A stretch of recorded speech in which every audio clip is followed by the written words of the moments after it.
Hi! Ako nga pala si Manjiro. Kung bago ka pa lang sa channel ko, paki-like and subscribe lang. Ito yung sumunod na kwento ng matapos ang Season 3 sa TV ng Hajime no Ippo. Kaya ngayon natin ang isang magandang episode ng Hajime no Ippo 1438 na ang title ay ang Taktika ni Mashiba sa world title match niya. Para saan kaya ang pagbuka ng hita niya? Ano kayang binabalak niya para gawin ang stance na yun, sabi ni Ippo. At nagsimula ng umatake ngayon si Mashiba.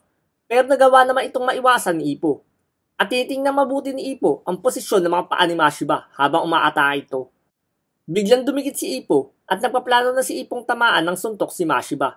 Talagang ganyan nga ang style ni Rosario sa paikipaglaban, sabi ng coach ni Mashiba. Tila inaabangan naman ito ni Mashiba. Naku patay, malayo siya sa range ko. Mukhang hindi ko siya matatamaan, sabi ni Ippo. At nagwelo na si Mashiba para pakawalan ang kanan niya. Malayo sa akin si Mashiba, kaya may oras pa ako para itaas ko ang guard ko, sabi ni Ippo. At napakawala na nga ni Mashiba ang kanang suntok niya. At sa pulsa may dibdib niya si Ippo.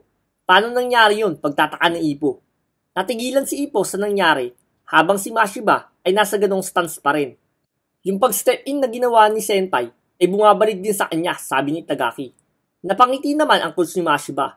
Hindi ko maintindihan ang nangyayari, pero kailangan makatulong ako sa kanila para sa parting na laban ni Mashiba. Kahit ano pang mangyari sa akin, sabi ni Ippo. Nagawa niyang mailagan ang mga suntok ni Mashiba, pero yung ibang hindi niya mailagan, sinasangga na lang niya. At sa puli na naman si Ippo sa may dibdib niya.